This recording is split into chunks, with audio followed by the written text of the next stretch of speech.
So munyemereze no nkuru zacu za sociology imene tuzirebere hamwe. Umugore wamaze imyaka 18 yaranze kubona n'abana babiri be b'Imanga aza kuboneka nyuma yuko bari barimo gukora graduation y'amashuri yabo. Hanyuma ubwo yakaje akanasaba imbabazi wenda akagaragaza urukundo afitiye iyo famille, atangira gushaka guteranya papa b'abana ndetse n'abakobwa nabo nibwo bahise bafatiraho. So twihute cyane munyemerere twinjira muri no nkuru, ariko mbere yaho reka mbaze mbibutse neza yuko mudakwiye gusiragira mwabuze amazu yo kugura, gukodesha, services zitandukanye z'ubukerarugendo kubera ko real estate company dufite ubwoko bwose bwa properties zose mukeneye, ariko by'umwihariko munyemerere se nk'ugerageza guha pasi babasore banjye ndetse n'abakobwa baba kirimo gufora mu buzima gisoza amashuri yabo. Hano bitarwamagana fumbwe dufite ibibanza byiza cyane bigiye bifite ku 320 330. So nibanza bigera muri bitandatu. Ibingibi rwose turimo kubitanga kuri miliyoni 3 zonyine z'amanyarwanda. Duhita dukora mutation no kabasha kumwe mu bantu batunze UPI cyane uko mu business ko niba ari ikintu kirimo kunguka byihuse cyane. Muri iki gihugu cyiza cyane cy'u Rwanda no ubutakamagara muri screen ya telefone yawe, ubundi uraza kubona detail uhitemo ikibanza wifuza muri ibingibi nawe ubashe kukibikaho. Nkuko uyu mugabo atangira tubwira inkuru aragira ati, hari box nene narabitse inyuma ya closet yanjye abakobwa banjye batigeze bamenya ko ibaho kugeza ubwo bari bagize imyaka 16. Nibwo no mugabo afashe ino box afata abakobwa babiri, umwe witwa Lili undi witwa Grace, aravuga ati ndashaka nge namwe tuganire. Ati ubwo mwari mumaze amasaha 6 gusa muvutse. Ati nibwo umugore wanjye Catherine yandebye mu maso ubwo twari mu cyumba cy'ibitaro, arambwira ati ibingibi ntago byashoboka. Hanga mu byumve neza ntagashaka kuvuga umunaniro, ahubwo yagiraga ati ndashaka kuvanga, ndashaka kugenda,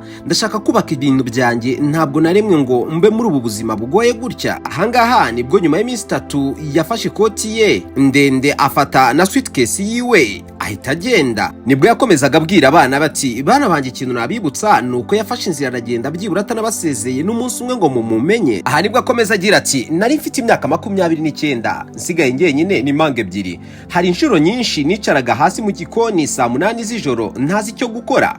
Mu myaka yakurikiyeho nakomeje kohereza Catherine amaletra atandukanye, amafoto y'abana bari ku ishuri, report card ndetse n'ibimenyetso by'abakobwa bacu uko bagendaga bakura kandi barushaho kuba beza. Gusa ikibabaje inyinshi muri izi letre zagarukaga zitanafunguwe. Gusa uko buri letre yagarukaga nanjye nibwo nahitaga nyishyira muri ya box. Akimara kwereka abakobwa ya box nibwo yababwiye ngo nagerageje gufungura imiryango kuri mama wanyu kugira ngo mubashe kumenyana, ariko ntigeze ashaka kwinjira muri uyu muryango. Ubwo abakobwa bari bujuje imyaka 18 nibwo baje gukora graduation, abantu bagera kuri 300 buzuye auditorium. Ati naye nambaye ishati nshya, mama yicaye iruhande rwanjye ndimo kwishimira iterambere ry'abakobwa banjye. Hanyuma principal nibwo yahamagaye umuntu wagombaga kuza imbere kuri podium, yaramwise Generous Donna. Hanyuma nibwo haje umugore wari umeze nka surprise idasanzwe, umugore wambaye dark suit aza kuri podium ndetse abantu benshi bamukomera amashyi. Naje gusanga ari Catherine. Abakobwa banjye bahise bikanga ndetse ageze imbere y'abantu nawe araseka. Gusa ijambo yavugiye aho ngaho niryo ryese rihindura ibintu byose byarimo kubera aho ngaho. Aho yatangiye agira ati ndishimye kubona abana banjye,